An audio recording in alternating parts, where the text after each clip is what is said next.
Mukulu Abdallah, ku byolabye for the times oba for the years you've been a voice to the voiceless, more so abaana b'eggwanga, because this is Uganda actually. We are taking Uganda. Is it right to say into the Rajtufu this is broad-day slavery, modern slavery? We are back there.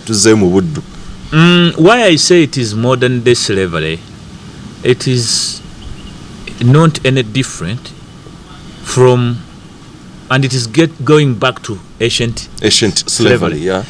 Because once Ugandans begin to be taken in bulk, in the so-called, by the so-called mega companies, you had them in certain warehouses shouting, tuli wano tunywa amazzi ga mutoyi gamba mama fina.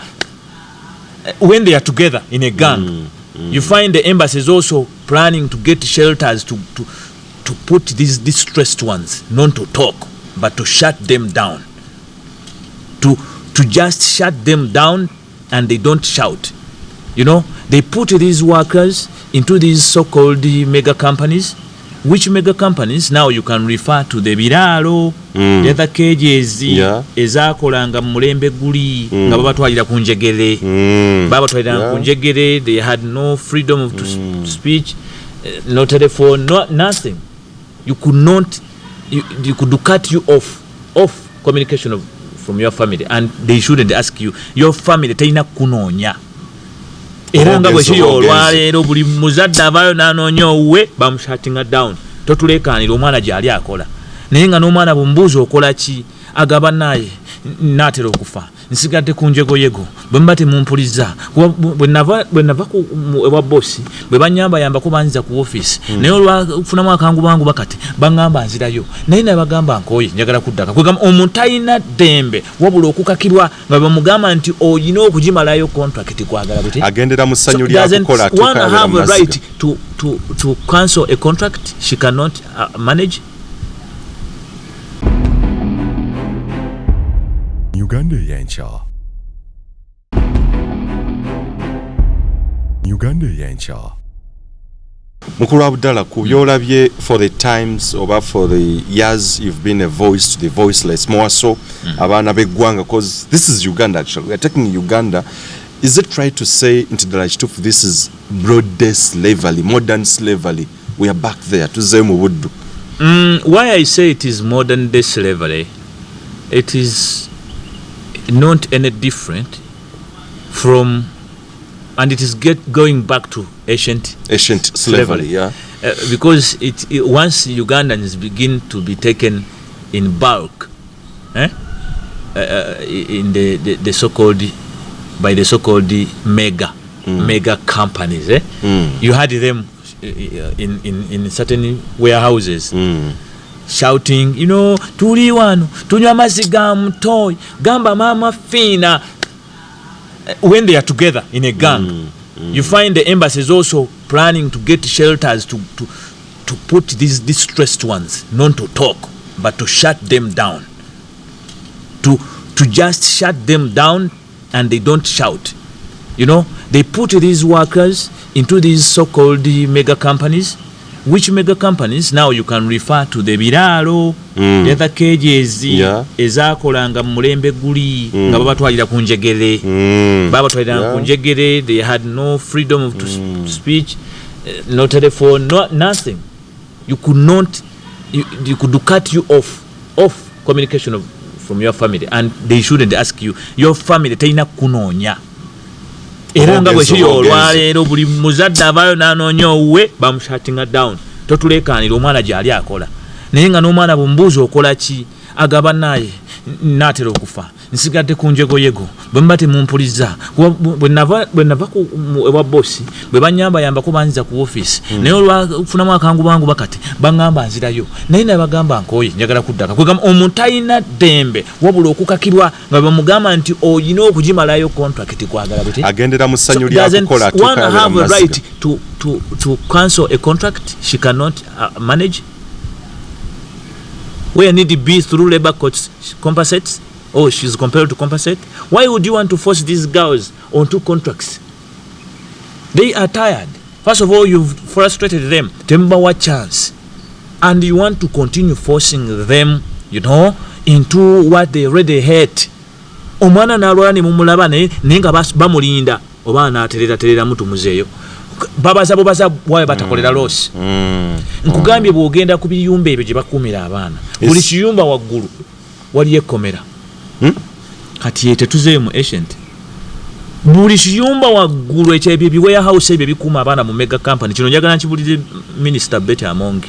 Adde Saudi Arabia bamuwe chance agende mu hostels za Semasco. Genda ku hostels za Abdal. Saudi kati luli wakola ensobi n'ogenda nga totubuulidde. Omulundi omulala tuteeke ku nnyonyi. So her visit was useless in brief. It was useless. Kati singa kyali useful bino byonna byali baddewo. Ezo sente zammwe wa musolo zaagenze. Working in panic and unprogrammed. So genda ku biyumba bya Abdal waggulu. Genda mu biyumba bya Semascom waggulu ebyo bimega. Okebere abaana b'abantu gye babasibira. Ne bateeka mu bunnyogu n'akuba emiggo ne bakola ebintu batochalinga. Mbunawo otikka lebo otwala abantu bweru. Obwo si buddu. You cannot tell us nti assuring the protection. Nga abaana bagenda ebweru tobalinaako control. Naddala ba domestic workers in particular. Ngojje kuba n'abalala oli ajja kugamba abalala tetulina that kafala thing nkyasobola ogenda n'enkyusa ku visa. Yes, but it was there. They only reduced it for boys. Now it is still on flat on domestic workers. Domestic workers basinga outcries ne distress calls zisinga kuva mba domestic workers bano. Abaagulibwa Muwarabu okuva wano paka eri nti okuva wano paka eri ayina ki amuyina kuvunanyizibwa oyo yamusasudde. Yes. Ne bw'aba ali wano mu training center weekanga essimu bagimuggyako amuyinako obuyinza yaliwa bamu coveringa nti agenda otuuka mu maaso g'oli yamuteekamu ssente kakwegamba amaze okukkiriza nti ddala muddu obuddu batandika obusomesa nga bali wano. Onfuna bulungi? Yankufuna era wembadde training center zino zitraininga buddu. Ye mu training baba traininga kimukulu Abdallah. Gwe kati ngammwe nga bannamawulire. Ma training center tegaliwo wano omanya ameka ge basobola okuwa access n'oyingiramu. Kuba nkikubuuza samba nkibayisandibuuzizza. Bwegamba nga si makomera obanga Uganda erinamu wano nayo ebifo mwekuumira abaddu abali ready set to go ku nnyonyi. Bwaba beexcitinga ne gundi ne bapampingamu zino levels ez'obutaba na mirimu ne abasuubiza emisaala egyo n'amaliriza ng'omwana atambula talowoozezza naye agenda buki. Bambi ne bw'omuteekako embeera ey'okunyigiriza agikkiriza. Kati dda ku makampani omwana omu confirming nti ajja kutambula alina endagaano gy'asayininga. Endagaano eyo ng'emugamba nti zonna ze bakutaddemu olina okukola kwagala butayagala ziveeyo. Bw'oba tokoze olina okuzissa. Kati kyetubuuze kyetwebuuza bwekuba nga okutwala abaana e Saudi Arabia nga gavumenti weevaayo n'egamba nti abaana bano bali sponsored. Sponsorship kuba kuwa buwi. Obuwi bufuuka butya ebbanja. Wow. How can sponsorship turn into a debt? Nti ompadde scholarship okusoma ate kati omanja ki? Bwe maliza okusoma ate mba kiki kye mbasasula. Bagamba nti nakuweredde kankuwase. Bibo kurepinga basomesa kurepinga bwana bwe bakoachinga. Si kino kye bali mutukola. Abo basajja akwata omwana n'amutwala n'atali kugamba nzi nakugula bwe kimu nakikula kati nga eyo case no ne ya gundi ono nasanga. Nasanga Nasanga omusajja yamukozesa amaze omukozesa sebo amutika ku nnyonyi n'ennusu 3 mitwalo 3 gya Uganda amaze okulaba omwana alina olubuto amukasuka ku nnyonyi. After all nze kuinako control. Ayogera arrogant lenga bwayagala yafuna ekintu ky'ekyokozesa ku lwaki awo nja kujjirayo okutwala mu kafara system kitegeeza ki era how do they come to own us and government the next day wants to say they are protecting us. Are you aware nti government ya signinga ku ndagaano je tuita international labor standards mu 2005 government ya Uganda ya signing ngegamba nti Bannayuganda bayina eddembe oku-associate nga bw'okiraba wano. When we associated they never refused. I wonder they agreed migrant workers to associate from here but they never recognized them. You understand? So we associated. Here we are free. Actually, Uganda chinako credit. Even you see, I'm not a politician, but the politicians, they are allowed to register their political parties. You understand? So there's that freedom. But Uganda, which ratified onto the international labor standards, now goes to work in bed with a company, with a country like the Kingdom of Saudi Arabia, which said our own or your own, when they come to my country, they have got no liberty, they have got no right. Fetu salawo Saudi yagamba temuina dembe temubuyina obwetwaze, yagana okusaininga oba okuratifyinga ku freedoms ezo. Katweba yazigana UN ekugamba gwe ata ayasayininga gwe member toyina ku exposing aba member bo baba nationals bo munseeze zitakola ki nefe tukyatwala y'abaana ne leero kati abeta amongi waviirayo yena akugamba nti ataddeyo measures ezigenda okukola ki in one day, in 2 days, leave alone even a day, but is it possible? How can you bypass a kafara system eri mu sharia law eri bo basalawo nti notayogere numbwa? Who are you among you within a short time? Will you come to tell us? Telling us what? You mean they are stupid to deny putting that joint technical committee all along? Because in brief, a minister can't do that to that extent. Actually, kwa bali bagana from 2005. What? Ensobi je bakola njaba referring ku free pine.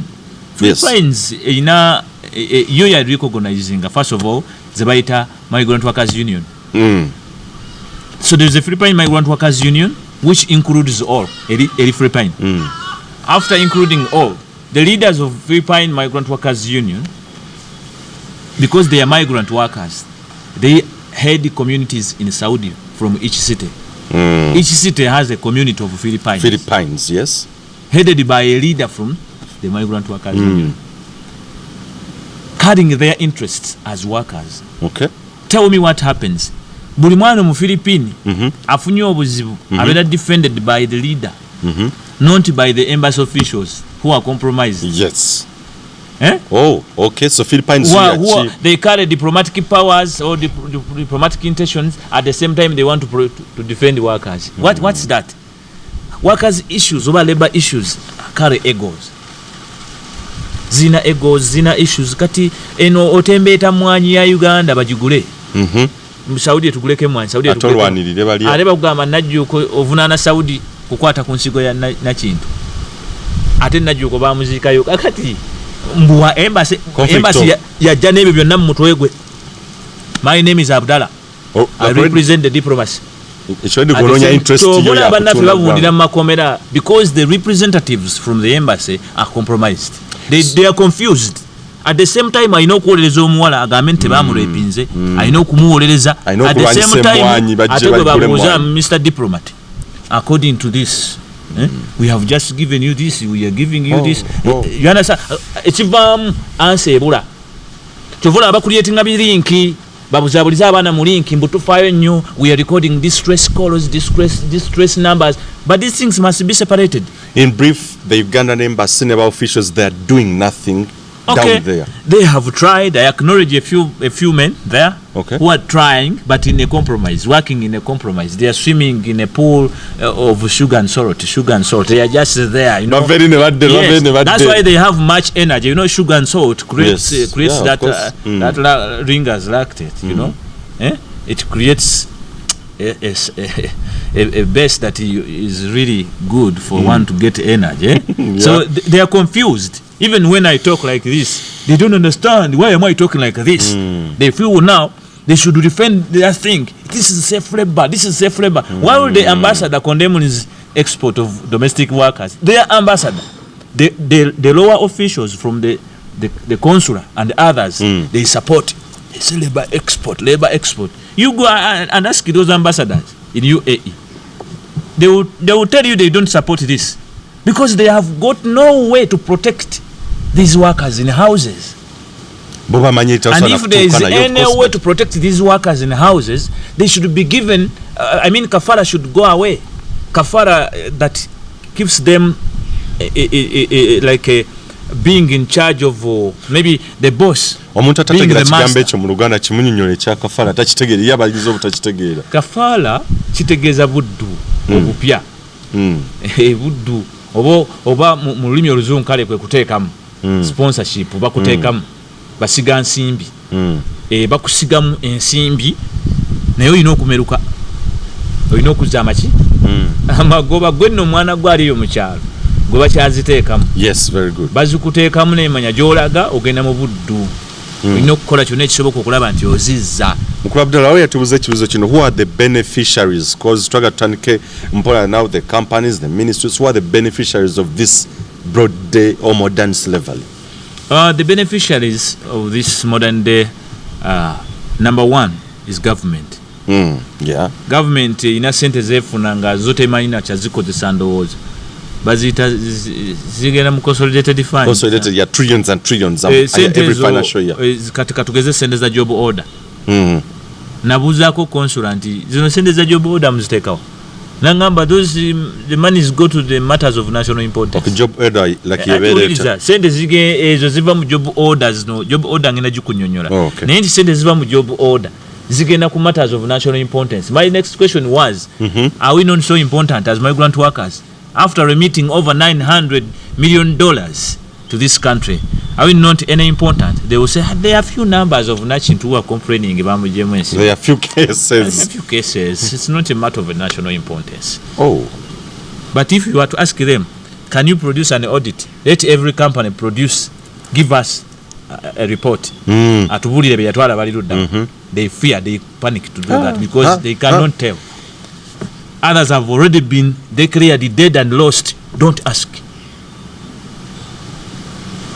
Others have returned here and their organs are already touched, but they will tell you, please, Ministry Jagamba Company, mubikoleko mangu. Tebagenda namawulire. Bawe ambulance mbagire kumbikwa mabavugo mulamba bagutwale. Baguzike. Ate oyo Kayonde bwanajja ajja kubasiriwaza, ajja kutandika kubagamba bagende mu postmortem. Kyo byaki? Bagende batu bateba basanga ebintu ebirala mwangu ye namwe mufukulanga nga mufixing ekintu ekyo. This is what they do because they don't want a third arm to be there. Yes. Ochuli. So kati bogama kafala. Kafala ejja kubanga ekulaga nti omuntu talina ddembe lyeri limuweebwa okutegeera ebyo byonna. So job order jobadde tunyonnyola ye ebeere efaanana kyekyo. Job order Omuwarabu waba ayagala emirimu oba nga ayagala abakozi tajja direct Uganda agenda ku mu government office eya embassy n'alamuza ani atunda ani atunda gwandaba omanyi ani atunda bwezima nga job order ziva ku embassy. Of course awo omuntu aba omaze okutegeera ani alina akatale ke bayita emis musaned kwe batundira abaddu. Yes, emis eyinza okuba ya Saudi and whatever naye aka Uganda bakayita emis. So beneficial number your government in brief. He benefits initially kuba job order baba bazisasula buli mutu bagula emitwalo 10 eja dollar eja Uganda mitwalo 10 ku embassy kati gwe balamu emitwe 10 mitwe 2 kati awone job orders zibazokoze ki akati bamala okukola ekintu ekyo kiri kibawo continuous loli atekayo job order atekati uliriza ona benefiting atya ku job order emu gyataddeyo agizanya atya n'agifuna mu nnyo. Job order y'abaana 10 asobola ogitwalira ko abaana 5 bali basabye 10 aso lakachi multiplying atyo kubeera 5 ate balina countdown kati wakatwala ya 3 tukubazo sigaza ya 2 tekiriwo wabula oli kasaba mbaza uniform under the same job order supply kati awo embassy nayo weegwiridde ddala kuba abamutetegeera tebayina nti oba ono nakatudde musaawe ezi yalinyera batoni walineraga nti ayingidde Saudi tekiriwo wabula awo waliwo omuzannyo kusanze ne chartered plane kanazo zamazo lobinga zituula wano ng'ebanonye ne babayoola kati oli yeetaaga bwetaazi kuba na license na ka job order katonotono period nasooka atwalirawo ku numbers wano ku kisaawe yo ministry balina empapula ze batwala mu bakiriyalinga numbers ezo kati gwembuulira list eno ebeerako stamp ya ministry mu nnaku za weekend n'ennaku ezimu ministry gyeba yeebase list eno okuba stamp amannya agabaako ge gaba mu system eri yembamwaka eriyalinze awo list ne zaawukana bo bamanyi tuli basiru naye ffe bwe twajja ate twabayingiramu and we want to warn them tubalimu recently nalaba abayuwera baavaayo ne baplotinga nti bateekewo embeera ekyafuwaze erinnya lyaki lya migrant workers voice kyafuwaze kubanga abantu bagenda tumaliriza tuteekewo embeera tubayite babbi tugambe bakwata abakazi bakola bino tubateekeko embeera yonna buli omu yenna atannaba kubategeera ateeze nti abo babi tajja kugendayo gye bali nga mulinnya mugaati gwabwe okay so ffe tuli basiru naye olwokuba nti twagala abasajja bano bakole ekituufu we don't go against them kuba ngenda kujjawo ku process how people are smuggled or are trafficked to the extent eyokubajjamu organs nkyaga okumanya beneficiaries. Number 1 tutegere government ya Uganda. Who else? Number 2 companies. Okay, because zobo baliwe maloteka order neruma ku system bano wano nga bagipikinga kati bagenda ku implementinga companies ezina license zifunamu number so why tukitegedde buli mutwe government efuna emitwalo 10 company efuna mmeka company efuna wakati wa $1,500 kayon kubuli muna Uganda oba buli muna Uganda wakati sende bagabananga bano omwana eri bamutunda obukadde 18 ku 15 kati bajja babutematemamu ne begabira so nyole kino bulungi nnyo kayonde oli bwakola order nti yes ndi company A in Saudi Arabia nzize ku embassy njagala nine emirimu katugeze 10 buli mwana already gwe bagenda ku acceptinga that is emitwalo 10 from government but company gye bagenda muyisaamu oba gye bagenda ku what like is it a tender by the way nti Middle East kuwadde gundi weti yegwa agenda okuleta bano afuna mega company emu ekiralo ekiyumba afuna nezino zisingo nga 2 slots 3 okay kati ne babera nga supplying abantu basatu eri jukira buli muntu mu company jawe eri ina job order zayo ilanti bana 5 babiri bayino kuwera kati watuka kwemba so ono ye wakwate naganti kati kankwate company A ni Uganda, company B, company C era nga bolaba Alibaba oba Amazon oli selectinga choice chayagala very good era nabana abali wano bogenda ku MC bateekayo kati wamala confirming job order ateka nagamba twagala abakirina bwe bati twagala abawala bwe bati so zibayo nga gipopinga emirimu ejo ku system so boba gikozesa kati be beneficiary abo aba company be baddako because so company efuna over $1,000 plus US dollars ku buli muna Uganda of course so kakati we bamala waliwo abalala ate no boys anokuba bafuna n'okusinga ate ono wa company kubanga bo tebali regulated wadde aba company baba bikirira kubanga be bagenda wanso siriwaza bano ba agent bakadeide okay ontegede bulungi wano ministry ebe wa license ewani ewono director gundi ne gundi tubawadde muvunanjo ku company gundi bobe wadde obuyinza era laba wana bana treasury baguziza omusango baba kutte ne rounding up bonga bo ne iri yo bakadeide abali bakolera companies nga bazisombera abana wa director no si agenda wansi ku of course si atuka kubana kati abo be bamu kubasinze no kubba kubanga bogenda ku makampani agamo osanga yo ntalo omwana agenda omuleta nga yamukozesa dda bwata mukozeseza nga yamujjako ddaye sente zayagala era abana bano baba bagenda babagamba leta obukadde 2-3 nze nkutwale wow kati yasooka kuzimujjira keri namuleta ku company ne musigning ebiragaano ngemulaga nti ate muwala bu yamutaddemu omwana yeebuuza ate bbirize banzigyeko besatu ate muŋŋamba nti ate muwala bu yantaddemu munsayiningisa n'endagaano okuza ezo muwala bu singa mba sikoze ekyokubiri nammwe amakampani ate mulina ze munsabayo kakati kiki kino kye tuliko twatuka n'okwebuuza ne tugamba lwaki temutulekera ddala lumu ne mutugamba buli agenda ebweru yeeteekemu kubanga almost kijula okwenkana omuna Uganda tannabuuka njaga tumuyambe mukulu Abdallah kuba eryo lyeddoozi liragwe mulumu gwera yes era tukwebaza nnyo agent wano mu Uganda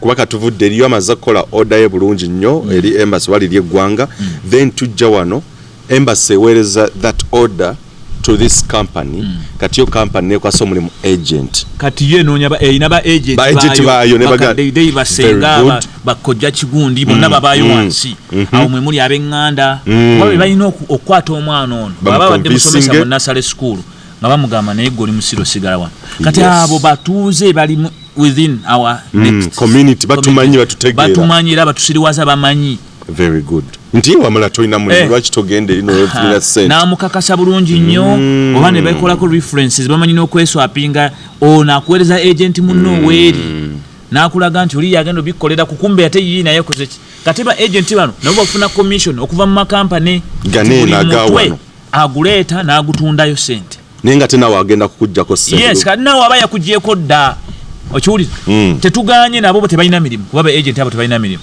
bali supposed okola ogwo neffe kyetwagala okubagamba babulira abaana amaki amazima tokaka mwana wa muntu tomuggyako nnanga muntu ye babajjako ennanga muntu n'amugamba mpe ennanga muntu yo nze nkutereyo sente naye nga bambi talina sente zagenda kuteekamu kubanga omuwalabu eri aba yasasudde ddawo owulire nga gye basiriwaza abaana omuwalabu yasasudde dda katata akwata omwana ono n'amugyako ennanga muntu n'amugamba nze nkusasulidde byonna ebya kampani wabula bw'otuuka eri buli wookola omusaala gwo ng'ompeerezaako bwe ziti olyoka osasula ebbanja lyange lyekutaddemu olaba ekiri awo bulyazamaanyi omwana abeera eri ne bamugamba omwezi gwo gwonna ogusooka oba emyezi ebiri oba esatu gyonna olina gisasula endagamuntu yabazadde bo basooke baginone kati omwana ali n'abeera eri bamugja wansi jjukira babajja eyo tebabakkiriza kulaba ku njuba era nga bwe bamugje wansi ekabulengwa bwe bamuleeta ne bamuyingiza ebyo babita bisleep over ebiseguusi mwe babateeka amasomero amakadde balina ebintu byebayita training center gye babateeka essimu ne bagimuggyako kati agenda oveeyo nga mu butuufu mubisi ate omuti ng'atya nga talina information full of fear ignorant kati ne beefuula nti mu training centers omwo babateekako kyebayita babasomesa kyebayita tukiwakanya babasomesa fixed mindset baba recordinga ekyo bakikola batya mukulu Abdalla kiringa nga bwe nakuzza wano nentandika okuyimbisa kati njagala tuyimbemu erinnya lyange Kayonde nga boddamu Kayonde Abdalla amanya gaba ameka abiri Kayonde Abdalla Kayonde Abdalla kati baddira abaana bano ne babakulamingisa msimanyi 7 steps omwana agenda ng'ayimba 7 steps kati n'atuuka eri nga n'ebya 7 steps bye bamugambye tebibanga nayo baddira omwana owa P2 atasobola kutegeera simanyi bamusomesa financial literacy balina ekintu engeri bakireeta at any stage tukimanyi nti abantu bano abataasoma basobola okutegeera nga omuntu eyasoma oba ne bakola ne business eringa y'omuntu eyasoma but the teaching style differ. Yes, engeri gyosomesa omuntu ono si gyosomesa oli. Sometimes bano by informals they learn direct on job, and especially if you told them the realities, then you expose them to skills. Very good. They will learn. You don't pile them into training centers to begin pumping their brains. Some of them are already tired. And secondly, what you are saying is what they are going to cram. Reaching there, it's a different specification. Kati awakatiba ne kagano kola ki? Yeyo crash gyowulira. Ndi wano njagala kuddaka nze okuva lwe najja wano sokola ki? Njagala kuddaka bamugamba birala asanze biki. Chovala wano baba bayita babagamba nti oba wamala senior 4 ba senior 6 oba tewatuuka yo batoyina tetwetaaga buyigirize bw'amaanyi kuba bamanyi the agenda beetaaga basiru babatwale nga yes go university ina degree otegeera nnyo era bajja kugamba nno bo balina engeri gye beewolereza kati ffe twogera bino bavaayo bo ne bagamba nti we have so many success stories. I wish if you give me a space I can show you these success stories. Abana bazimbye omwana yezimbidde, they take advantage basobola okukola ki okupaswedding abalala convincing abalala bakkirize then bagamba mbu waliwo bano bakoze success stories but you ask them show us these success stories fe bankuba kye tubabeeramu bali wano babyangatana abasinga. I was going to ask that. The kitufu mwana so tukuba batugamba there was a company I lashed out I grilled the omugaga nemuga nti omuntu asogenda ye myezi omwaka gumu nazimba ennyumba gorofa. I grilled him. ekyokubiri eriyo omuntu ava wano nga ddala agenze kukola n'atuukayo ati n'agamba njagala kudda bwe zibanga ssente gyeziri nga n'ebyomugambo okukola bituufu golowooza omwana oyo agamba njagala kudda aba musiru taba musiru ekibeera eri kiba lwaki oba omulemezaayo bw'obanga ddala wamutwala nga tewamutunda wawa osalirwa wa eri yali sponsorship kati gwe mutute takoze lwaki tomusa ku nyonyi nadda okiwulira ate on top of that wavaawo ng'ogambye buli kimu ekinambaako ng'omulimbyelimbye mbu gojja kufaayo naye nga gwajja okufaayo toyina yadde jurisdiction yadde single office in Saudi. Is this true nti omuntu asobola okugendayo like mu mawanga ago within a space of a year because those companies is sharing successful stories etugamba nti ono atuuse mwaka gumu kitundu wuuno n'ennyumba azimbye ettaka aguze? Are these things right? Maybe those are the ones who deal in organs. They deal in these dubious deals. You wonder how this girl Jennifer was trying to seduce Nakintu Judith. She was there when the kidney was being removed. She was there nursing, doing what? She knew everything. Until the girl comes here, the girl dismissed. But good enough, police managed to arrest her. She came back. I'm sure these are the success stories they can tell us that Jennifer, you see, yali kucheyo. Uyo na yazimbye gorofa. Azijawa. They go into these deals. So now abana abatolosa bannabwe eri ku mirimu ababatolosaayo mu ngeri y'okwagala obataasa nabo bennyini bamaliza babatunze mu nsigo babatunda mu bintu bwebityo ne bamutunda n'okumutta ne bamutta ne balanga mayiti kati mulinda mayiti mu abazadde abanguyiriza okuziika bemuziika baki babitundu kakati ebyo bibaawo olaba mwana yabula basooka mubuzaawo kwenamu ne mukoowa n'emirambo bagirwisa ne mukoowa bagenda okubaleetanga mu butuufu mwagala mulina kuziika buzisi tubadde kuba beneficiary. Yes, beneficiary like jamasa tugenda ku process okuva on. Yes, tugenda kuba beneficiary agent company agent government like wanena abalala be bali wa mugwanga Uganda wa company wa malofuna job order naji assuring atandika okunoonya Baleese agent Baleese waliwo next party agenda obafunamu ate yoyo wa training center oyo afuna at least $5 buli mutwe. Then niwabaawo gwe bayita GCC medical wa medical yes medical zekiwarabu ezo mugenda ku medical tubagaseeke bakebera ebyayo bya munda kugamba byanjawulo era ddala bakulaga batwala muddu kuba enkyekinganje bacekinga omwana engeri bamufungula halo awo wakulu what do they test biki bye bachecking njagala gwe ofuneyo ku mwana omuteke mu kamera mugamba akubulire baba yakola GCC akubula ekyo kye bakola. And why do they have such specialized hospitals here, clinics? They are specialized. Is Uganda having specialized clinics in Saudi Arabia for those who come here? How about the US and other countries? I'm not certain. If there is any, and these people are not doing any dubious stuff behind these specialized clinics, in targeting and intending to send their own special doctors to look at special futures, look at, why you want to tell us you go do GCC, then you go to GCC. This Gulf Corporation Council sat down and designed this together with the kafara system, and then this is how they are controlling. They're controlling and doing their dubious business. We are not against them. Me, I'm a Muslim. But even the Quran tells them not to do that. They only want cover up. You mean you cover up, but before Allah will undress you. Even if Sharia tells us to keep shut, and then we cover sitla. You're raping all the girls, and then you run to the embassy, and the embassy covers you. When will a Ugandan get justice? Do you even deserve to go there? So GCC efuna $10 buli mutwe. Oh my God. Bafuna $10 buli mutwe. Owa training center $50.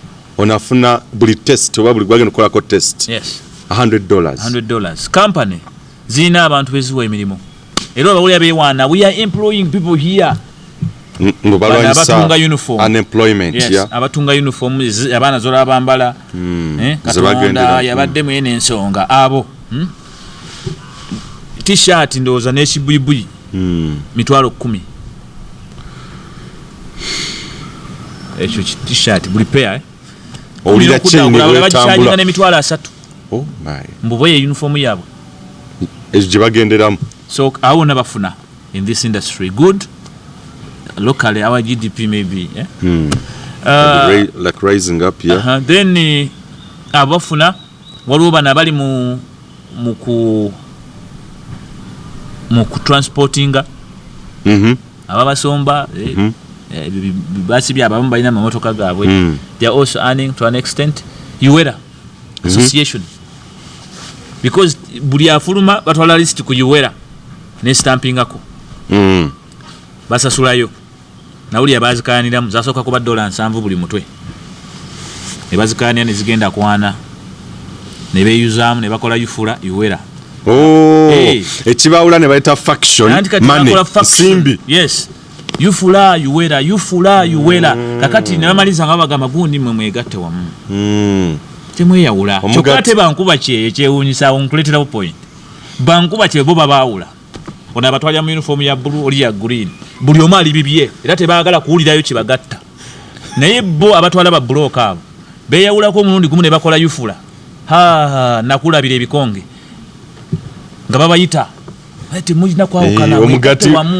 bayinza okugulinnyamu tubiringa kugamba tusse ekintu kino tu kubanga yo kafara system egamba nti broker wa wano in fact mu kafara system bagamba broker eno company gye bawadde brokerage eri supposed muyo okuwa 51% nga ziweewa oli monster bali ba broker beri abawalabu bawuninga 51% kakati bwe bakikuba ne bakikuba 51% jojo ulya mu ministry nti bakamishona bayagala ngo jefunza nga bagisaba nga credential atonafuna license kiriza 51% babeko go bajiwa oba ojiwe mu Bannayuganda oba ku bantu boko babagadde nti basobola controlling ekintu kino tono broker anabeera wano abeerenga tasobola kubanga kugamba akinako monotone nga nabamba broker abali wano tebaservinga ntino serving company sente zabanene abamu abayina emundu erola omwana afuna obuzibu eno nolaba nga afanda kubira esimu ya Kayonde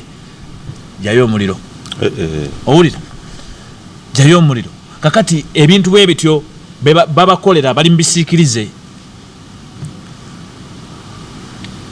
okiwulira kakati mu mbeera eyo bwolaba nga bo bonna bali mu racket eyo that chain it's a huge chain efuna cent ono waliwo amaclinics e Kampala agakozesa abo abasawo bonna ba defending ekintu kino kikole kibeewo kubanga clinic echekinga abaana 50 lunaku nga buli omu Aleese ne baba 10 kale ne baba 10 abakoze abalese 10 kya doole batekoze rent abayavuddeyo dda mukulu Kayonda abayavuddeyo kati kyekimu ne ku Ensigo olaba bu company bungi bumerikawo n'obuli nonsense obuteetaagisa.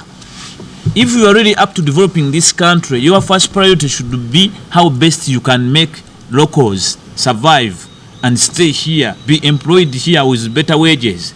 But you find the commissioner in the Ministry of Labour is sweating plasma, sweating every day into labor export. We have licensed. You ask, what are these licensed companies you are talking about? Mm-hmm. Now we have over 200 something, and we hope, we project we shall have over 1,500. You understand? This is where their mind is deluded. Business. You ask, how do these companies work? How are they going to compete within this? Yeah. Now, do you know the target is organ? Wow. A company needs to sell only one girl a year to survive. An organ buys a kidney buys emitwalo 26 eja $. Kidney Ensigo egula emitwalo 26 eja $. Bwe bukadde nga bumeko. Render something? Genda maso. Kati obukadde 26 obwa $. Bwebanga company esobola okufunayo omwana omu nemukwasa. You said emeka? emitwalo 26 ejja dola gye gigula kidine ensigo emu. Mulimu shillings meka? Obukadde 9 over obukadde 9 obwa Uganda omwana omu. Kati bana abalala ne bagenda ne bagira ne betwala abaana 3. Nedda ne bwegenda n'atoloka oba ne bwetatwala bangi. Mu baana bonna bano ne bwetafuna job orders nyingi. It is able to maintain its structure, its system. They keep around there because obukadde 9 bugimala to run a year budget. Yeah, of course, that's close to like $1 billion, whatever. Kati bote beetaaga na baana bano batuse ku kiseera nti beetaagamu abasirusiru n'okuteekawo ekintu kibeere nga kyo kiri. Leka kutegere bulungi so siga nti batola bananga 2 bonna bakujjamu organs. Era kyovula bajja kuwakanya nnyo argument yaffe. Abalayisi babatwala ne bakola era bibayita success stories. Yakyembadde nkugamba lugeri nti katugezeo batute 10 ekinana ne bafuna gundi ki byo cleaning emirimu ejenjawulo naye nga the target endala sente za bamanyi weziva. Very confident litebetaaga nnyo na kusika mugwera babala bakayonde ngayogera oyo mushenzi musiru omwavu ayogera ki. Abaana bano lwakizi companies zaagala nnyo bawala. Every time you hear the majority twagala bawala bwe abalenzi percentage ntono naye emirundi egisinga batwala bawala. Like where is the hidden agenda? These are the most vulnerable. Okay. Women. The girls are taken advantage of because they are naturally born inferiors. We only encourage them like through our associations that please stand up, don't be weak, try to be oriented about your rights. So we encourage them to be assertive. Don't just accept anything, don't just give up. So they take advantage of these women for the fact that they are born ladies. They can be used to do anything. Sexually abused because they are disparate. Yes. Yeah. They pile them and they cannot allow them to talk. They are weak creatures, so they take advantage of them. But the boys will not. The boys will always stand out and go against your tortures. They will not accept being frustrated. Yes. In such such things in the Middle East, like to this extent, this country is really like Juta advising a new to gain. Recently, we have seen a vice rising in Saudi Arabia, where we had maybe a little bit trust because of the bilateral agreement. But the bilateral agreement is not serving to a substance because we are seeing numbers of deaths increasing and being more in Saudi than even Dubai or Oman, where they justify the human trafficking. Hello, wacha abafa basinga kuva Saudi ewali bilateral ewali abalina license. Are we safe? Ekiboba kulaga nti netteeko baki like enkwatagana bo bagisaawo nenga. Yes. Kati bino bye twogera nga bolaba njogera, they only hear negativity. For them, they don't pick any good thing or any advice to say, omwami ono ayogedde bw'ati twekomeko oba tukole bwetti. Because they seriously convinced themselves they are the alphas and omega. So Saudi Arabia gets to be in the first position of such. And you see organ deals are also there. Though they hide under kingdomship and you may not be having much access okuba pinning. Yeah, it's a kingdom. Yeah, ojigenda ko seeing eri jogenda gana magaina. Yeah. So their channels of negotiations may be a bit complex and not open. Nainga, it is now in the lead. Though Ashmat Kingdom of Bahrain, is it? And Jordan, there is also Oman. There are such activities like the Jordanians. Why they turned down that agreement they had, which they have revived of recent, and Uganda maybe has not yet opened up fully to it, but for them they opened to receive Ugandans. And the Jordanians, dealers, all these syndicates and whatever, that is the area. Those are the areas where deals are done, and they are so much close to Saudi. That's why you see even when jobs are being ordered here, it is Saudi now which helps them. Yes. They have no missions here, neither Uganda having the other missions the other side. There's a way they do their things very straight, because there are no straight measures of protection in Jordan.